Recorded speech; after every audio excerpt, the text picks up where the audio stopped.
Hey, what's up, friends? Mike Myers here with Songwriting for Guitar Podcast, episode number 18, Jaret Reddick. Now, Jaret is known for his work with Bowling for Soup, but he's produced a slew of amazing artists. He's written with so many good songwriters like Butch Walker, the late Adam Schlesinger of Fountains of Wayne, and we're going to talk about all of that, the fact that he's the voice for Chuck E. Cheese, how he was a metal drummer. This episode is jam-packed, so we're just going to jump into it. Episode number 18, Jaret Reddick.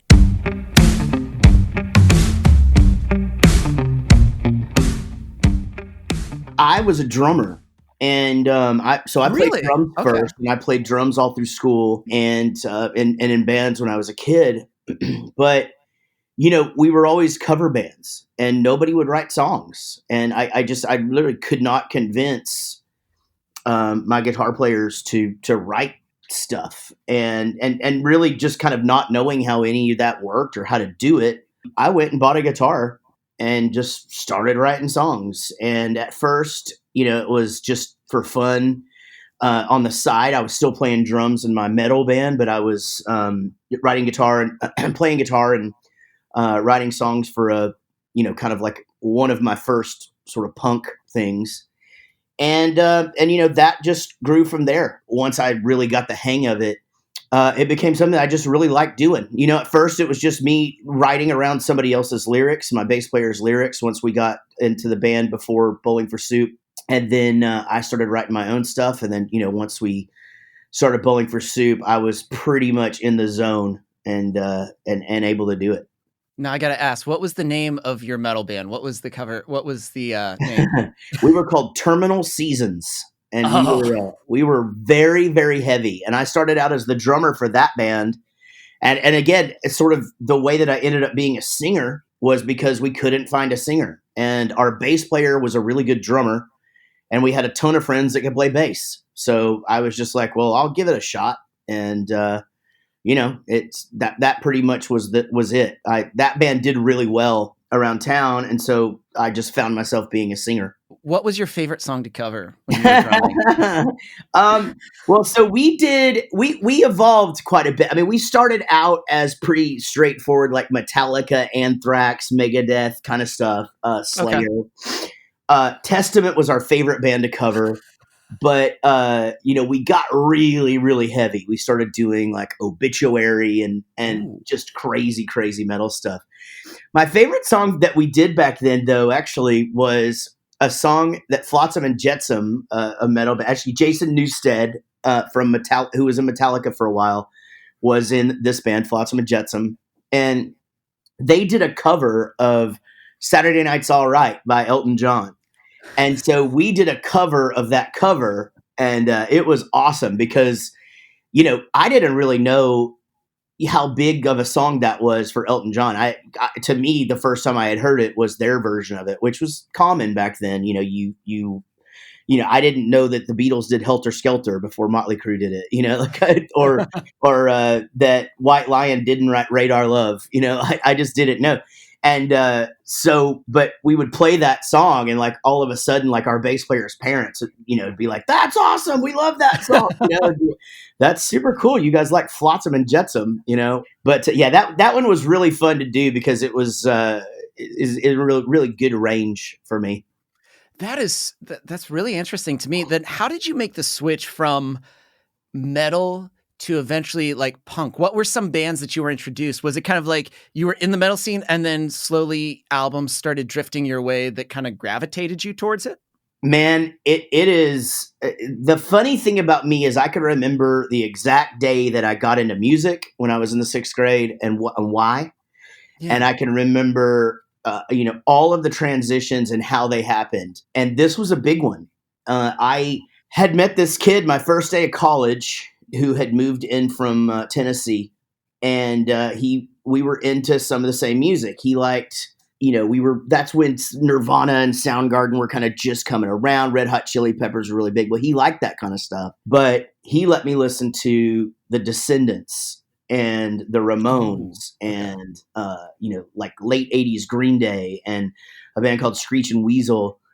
And I just remember, basically it was the Descendants. When I heard it, I was like, okay, it's like heavy music, but the guy is singing and they're having fun. Like they're singing about fun stuff. Like it's because, I was coming out of a metal band where like even if you wanted to write a song, you had to have a medical dictionary to be able to write lyrics because you had to say words like that, And so I just found like the ease of it and just the fact that they were writing songs about farting in their van or coffee. But then they were fast and the guitars were loud, but Milo could sing, like really sing.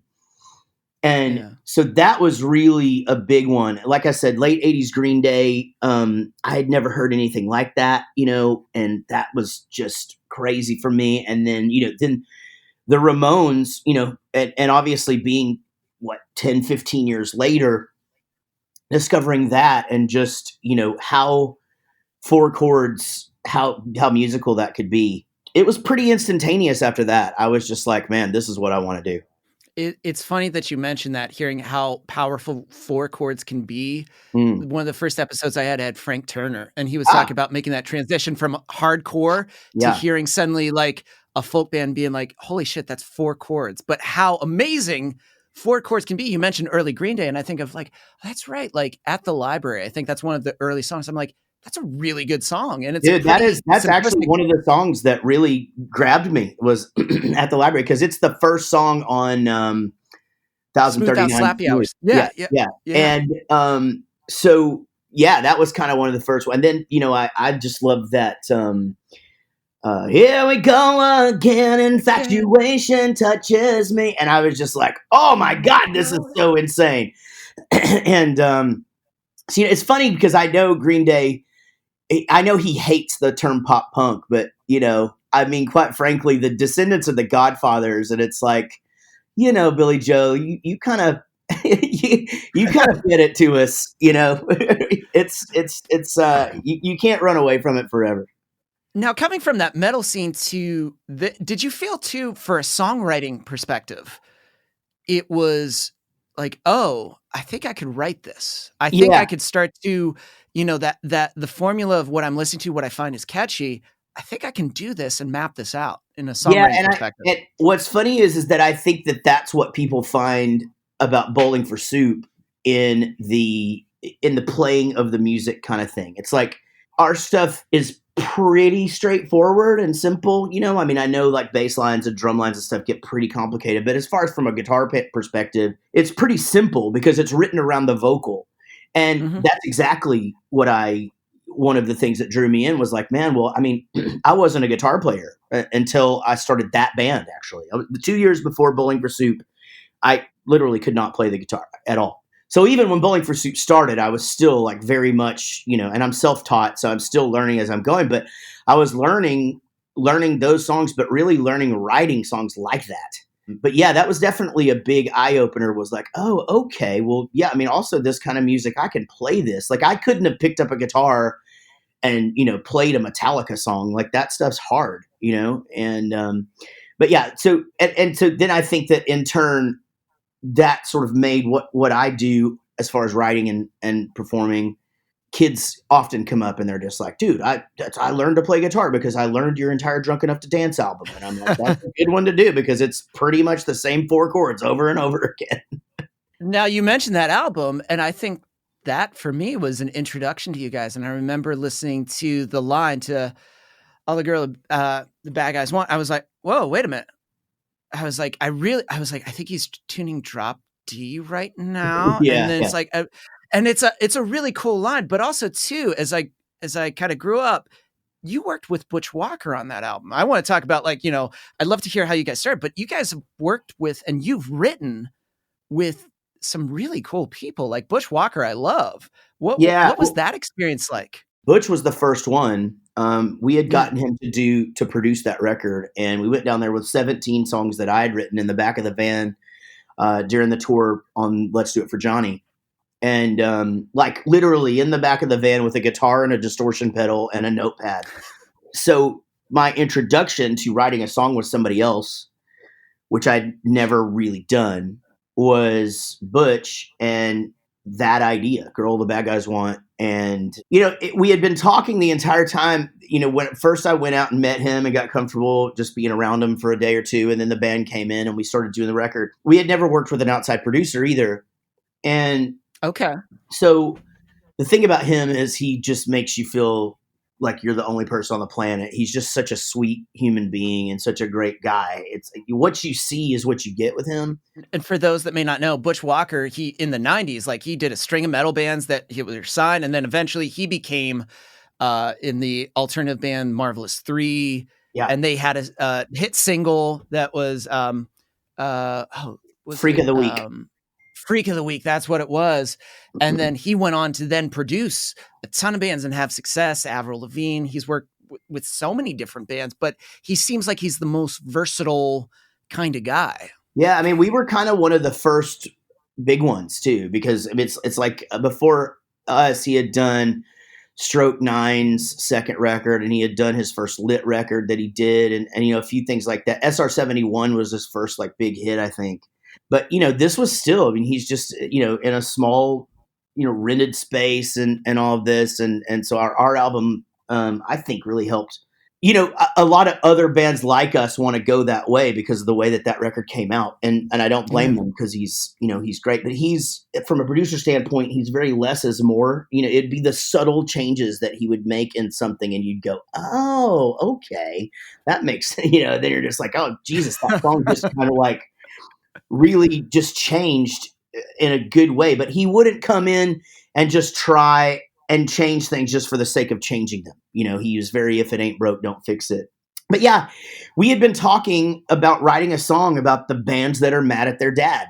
And because that's what was huge on the radio and on MTV then was, the Stained and the Limp Bizkits and stuff like that, where it's just like a bunch of people that are pissed off at their parents. And, we kind of found the humor in that.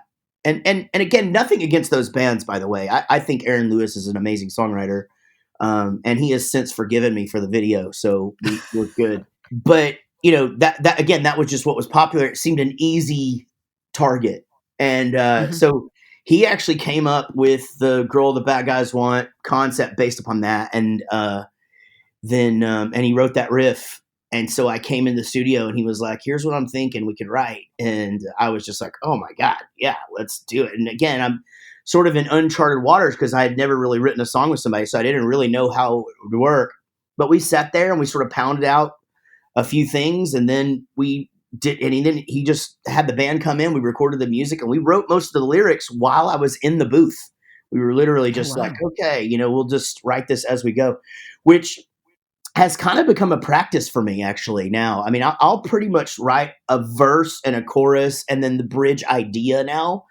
And we'll go in and record the song with me just singing the same thing over and over or going blah, blah, blah, and then I'll just be in the booth and go, give me 10 minutes and I'll write this, this verse or whatever. So I'm not sure if that, if that happened because of, that or what, but sometimes maybe it just might be me ready to move on to something else. While I'm writing. But yeah, that definitely led for me because I learned something from that. Then I started writing with other people, Zach Malloy and Adam Schlesinger, rest in peace, and a few people here and there. And I just basically then I went crazy on Hangover You Don't Deserve. I was just like, I want to write with everybody because this is awesome. And because again, even now when I'm writing with somebody else who is coming to write with me, you always take something away from it. There's always just something little that you get, and it's a little gift, and it's nice to have somebody to bounce something off of every once in a while. So co-writing is like one of the best things because it is even if it's a little thing, it's like, shit, I'm going to do that for the next 20 songs. Yeah. What they just did, I was like, that's amazing. So compared to how you started songwriting, just, writing all the songs on your own, did you feel like when you first approached co-writing, it felt like almost like a steroid boost that you were like, shit, now I've got to do this like all the time? For sure. That is exactly what happened. I was just like, man, line them up. And I just started like picking people, and people would suggest people. And, I was just like, whoever, whatever, I've calmed down, obviously over the last few years. I pretty much write everything, or I write it with Linus of Hollywood, who is my best friend and who has produced all of the Bowling for Soup stuff in the last 10 years. Or my friend Zach Malloy, who is still killing it. I mean, he started in a band called the Nixons, and now he's got 2 #1 rock songs with Shine Down and a Cedar song and all kinds of stuff. So he's doing great. But yeah, I mean, that's just it. You just get that fever. Plus, it's just the camaraderie too, man. It's just like you go hang out with a dude for a day. It's a blast. You go and you don't know this guy, and you walk in and you write a song, and then you go to lunch and you learn a little bit about one another, and you go back and you write a better song.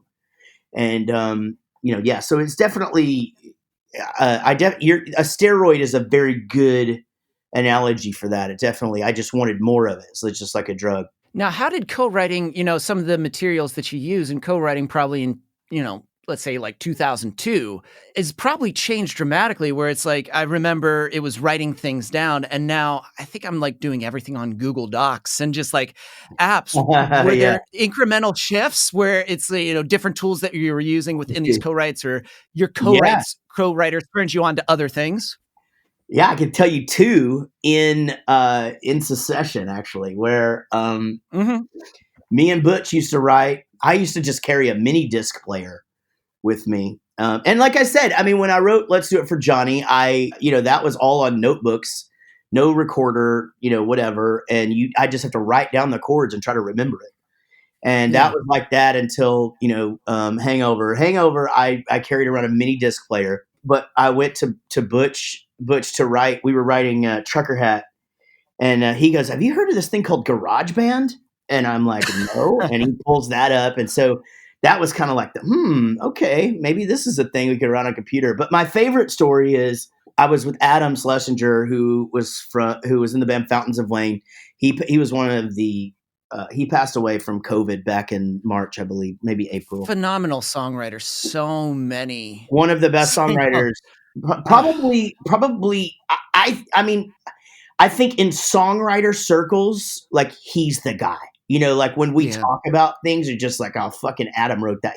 Oh, so your listeners know he wrote That Thing You Do, which is like one of the most perfect songs ever written, and like that's the whole movie as far as I'm concerned.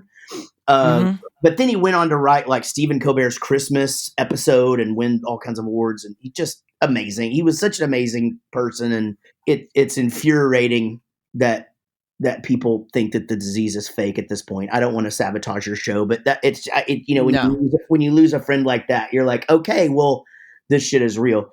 Anyway, me and him are writing a song, and we had decided to write High School Never Ends, based upon that I had this High School Never Ends idea for years written in my notebook. Like years I had it. And he wanted to write a song about the tabloids, because the tabloids were just right then. It was really just Brad and Jennifer, and all this stuff was huge right then. And so we combined the 2 ideas. And so I got my notepad out, and he goes, "What are you doing?" And I go, "Let's write this thing." And he's like up there with his computer, and he goes, "No, this is the last. Today you're going to write your first song on your laptop, and you're never going to pick up that notebook again." And he was right. He was right. I mean, I just, from that day on, I just, it's so nice because he converted me, and it changes the way that you write, because you can see everything right in front of you, and you can erase things and move things around and all that. So I'm because I love that method. I'm geeking out about this. Did he do like the boneyard, like when you don't use the line, you move it all the way down, and just that's where it's like, that's where it lays as your ideas. I still do that. And what's funny about that is, so if you do that, you probably know when you finish the song and like you go back later to print it out to go in the studio and sing it, or if you email it to somebody or whatever, those lines are still down there. And you'll just be like, "Oh, okay, well, this is what I was thinking about. Dude. Oh, this is a funny line," or whatever. And, but yeah, that's definitely the key, right? I still do that to this day. If I don't use something, I move it down, and that serves, I love the term the boneyard, by the way. That's great. But it serves as less of a, of a palette to go back to for the line, but more of just like re-sparking what you were thinking, early on, or whenever that part was during the songs. You go back and read those, and you're like, okay, this sort of reels you back in sometimes. We've been talking about the songwriting process. Yeah. At this point too, in all these years, how did you feel your guitar playing was starting to change essentially? Because as you're writing and you're playing and you're recording, you've got click tracks, you've Yeah. got GarageBand, you've got these ideas. How did you notice that started to transform? And especially working with someone like Butch and moving on to other producers, how did that transform?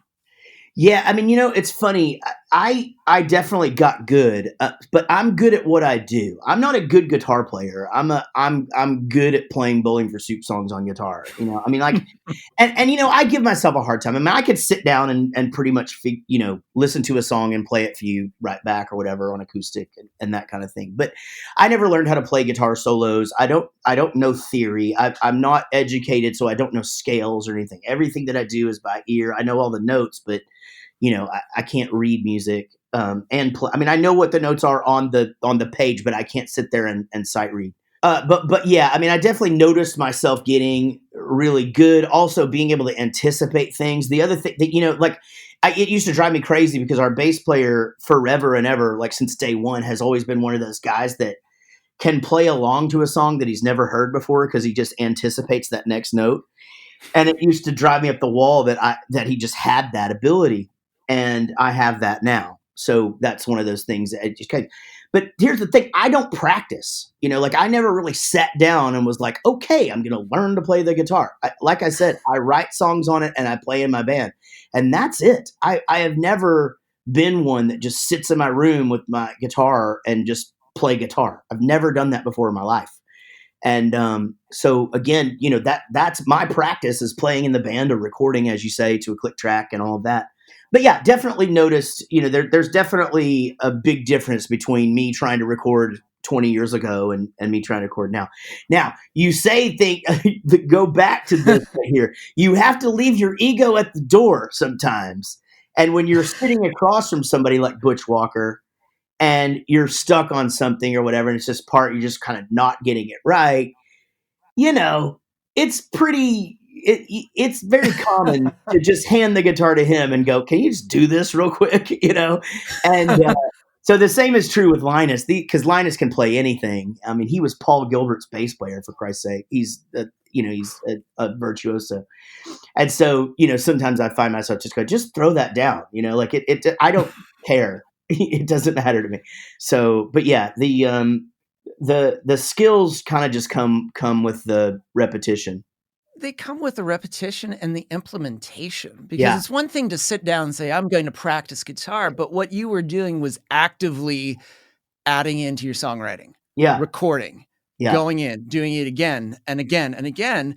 Mm. And it was a very laser focused, as you said, like you're great at guitar for Bowling for Soup and songwriting. Yeah. Good. That's what you need to fucking do. Don't, worry about like playing Led Zeppelin unless you're going to go into Guitar Center and sit down and test out guitars. Right. That's really the only time that you need Stairway to Heaven. Right. Which that's the thing. I'm never going to do that ever as long as I live. So it's, yeah, you know what? I mean, and I think that goes into everything. It's like, when I let's go back to those days of like even doing demos and stuff. Like I got this little recorder thing. I can't remember what it was. It was sort of like one of those all-in-one stations, that they used to sell back in the day. And I'd mess with that thing, and it was more complicated to just try to get anything done on it. And Zach was like, "Dude, you just need to buckle down and open up your Pro Tools." And I'm like, "Man, I'm scared of that." Man, that's the best favor he ever did me. Was just like, he goes, "Just open it up. You press record. You erase with this. You don't need to know anything else." And he's right. I mean, I record bands now, and I've never really learned how to do Pro Tools. I know how to do what I know how to do, And as far as gear is concerned in my studio, like I don't have a lot of gear. I have the gear that allows me to do what I want to do. And then it goes back into my playing and the theory. And I'll tell my friends all the time, because most of my friends are like Linus and my friend Scott Simons, who's the music director on AE America's Got Talent, AGT. And he's a savant, I mean, like it's crazy. I mean, he is like a piano guy, so he can just sit there and play any song that you name. And I'm just like, God, I wish I knew theory. He's like, you do, theory. You just don't really know that you're implementing it, but you implement it all the time. And he's not wrong. Like I say I don't know what I'm doing, but I just do because I know what I do, if that makes sense. It does. You've been using it all this time. Yeah. Maybe sometimes it's like, well, what's the proper language or the word? Yeah, you can learn that, but you're fucking doing it already. And you can Yeah. advise other people when you're working with a band to be like, you've got to go this, you've got to, well, why? Because it's right for the song. Yeah. Because Exactly. that's what's going to feel really good. And this brings me to my next point. I'm just curious, as you've been writing for yourself, but how was it as you wrote for other bands and, theme songs like Phineas and Ferb? Like, how did you get into that world? Was that kind of a natural progression through people that you met? Yeah, it was a natural progression of people who liked what I did and either wanted me to put that, that songwriting, that whole thing into whatever project they were working on, or, with the Phineas and Ferb thing, the creators of that show were just huge Bowling for Soup fans, and they came to me about that. Jimmy Neutron, I got that really because Jive Records had just bought Nickelodeon Records, and I think they kind of muscled me in on that deal, but regardless, it's still a fun thing to do. And then writing with other bands, you just get asked to do it because they're fans of Bowling for Soup. And, I take it really seriously. I really do. Like, I don't try to force anything on anybody. I try to make sure I only write with writers who are actual writers. Like, one of my projects recently has been a band called Not Your Girlfriends. And I started working with them when they were 12, and she had never written a song at all. She's 16 now, and she writes all of her own stuff. I mean, I don't really even write anymore. I just produce, and there's a difference, But yeah, I think, a lot of there are artists out there who go to do a co-write and just basically expect you to write them a song, and I don't really like that because it just seems very impersonal. Personal. It's very weird when it's just like you're writing and they're not they're just kind of like, and you ask them, hey, what do you think? Yeah. Yeah, okay, exactly. cool. It's like, great. Yeah. All right. Well, I'm glad I could finish a song in front of you. Yeah. Me and Linus have these characters that we play. We'll do sometimes, whatever, if we're writing, but it's essentially when you were writing with those people, they're just back there on their phone the whole time. And you're just up there writing them a song, and you're like, "What do you think?" Yeah, whatever. But it's just silly. It really is. To me, I would rather them just go send me a song, than and you know what? I'll give you your 20% if you cut it or whatever. But like, I'd rather just not have you in the room so I can cuss more, and and it's just not fun. It's the fun. It's like pulling teeth and. It's not enjoyable, but when you have those moments where you co-write with someone, you're like, this is great. Now I found a co-writer that I enjoy.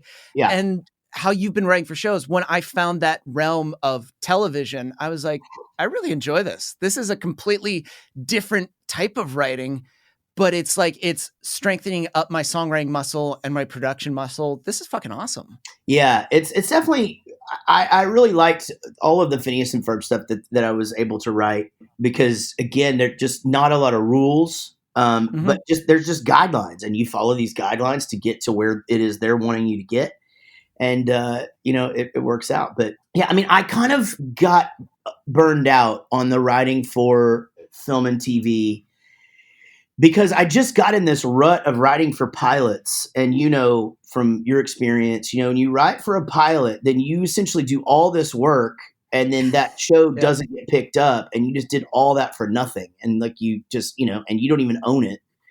And it's, that got a little frustrating for me. So I kind of just bowed out and I was just like, I'm just going to stick to the things that I already do. And, that's been Bowling for Soup, and then my band with Kelly, and the managing of the girls, and Dolly and Jarinus, my other band, and those things like that. And I've been a much happier person. I don't really like. Well, we did get the theme. Me and Kelly did get the theme to the spinoff of the Goldbergs that ran for 2 seasons called Schooled, and we worked hard on that to get it, but. Yeah, quite frankly, the disappointment sometimes it starts to get to you after a while. Or when I found myself competing, and they're like, "Hey, just so you know that other people are competing for this right, so you may not get it." And it's like, yeah, cool. And it's like, and then and they're like, "That sounds great. We're not picking you." And it's yeah. like, Oh, cool.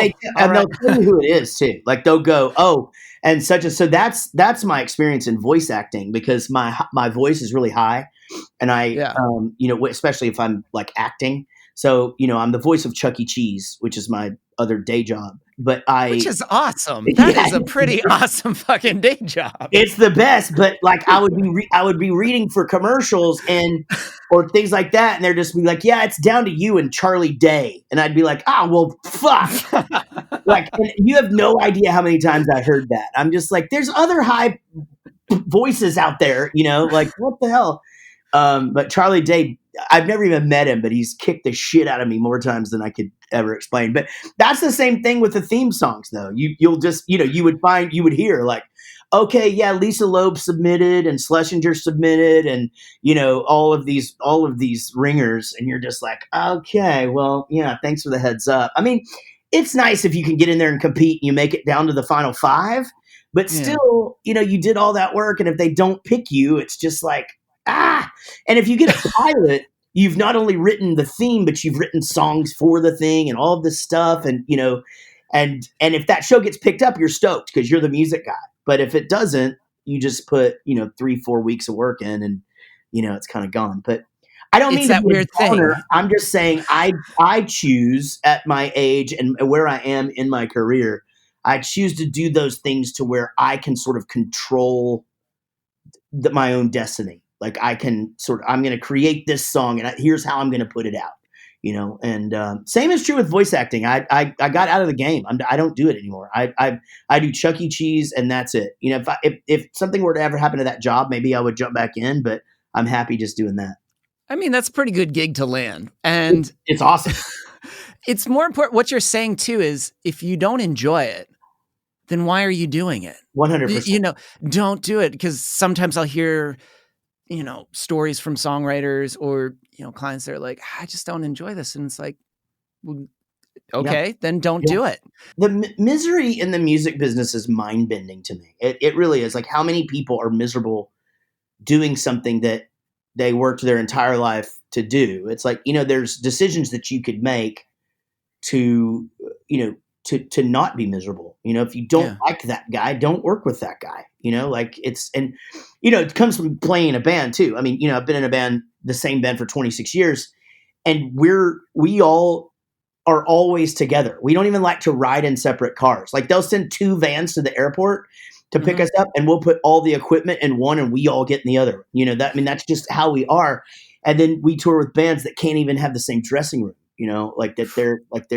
They're 2 on 2, or they hate one guy or whatever. It's like, God, that seems like a miserable place, because you're locked in a bus together all day, every day.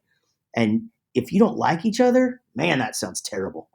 So many lessons from this conversation I think people are going to get. Number 1, do the thing. So if you're curious and you're like, I don't have the knowledge, I don't have this, just start doing it, implementing it. Start you doing it, and you will learn.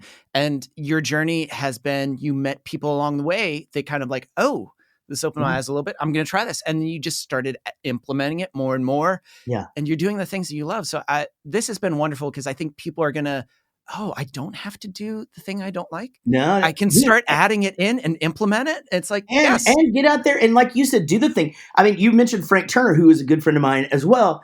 And dude, his song, Try This at Home. I mean, he wrote a book about it. Like, you can do this. Like, if any, I mean, it's not rocket science. It really isn't. I mean, it's a matter of, like, look, 99.99999% of people aren't going to be successful as like a career songwriter or a career musician, but 99.99999% of people will enjoy it if they do it for the reason to just create or play songs or do it because that's what they like to do.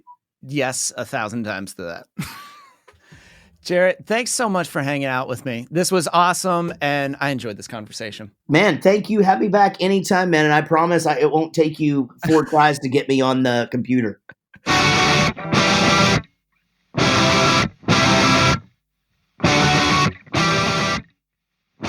Can you believe it? We are episode 18 in, and there's so many good episodes coming up in 2021. So many amazing guests.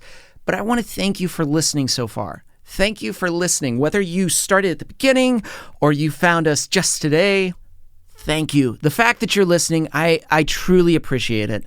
And remember, if you love an episode, head on over to Apple Podcasts, leave a 5-star review, and then take your favorite episode and share it with a friend. Word of mouth is the best thing that you can do for this podcast. So again, I hope you guys have a safe start to the new year, and get ready because we're going to have some kick-ass guests in 2021. That does it for this week's episode. It was edited and produced by Chris Fafalius. I'm Mike Myers. Until next time.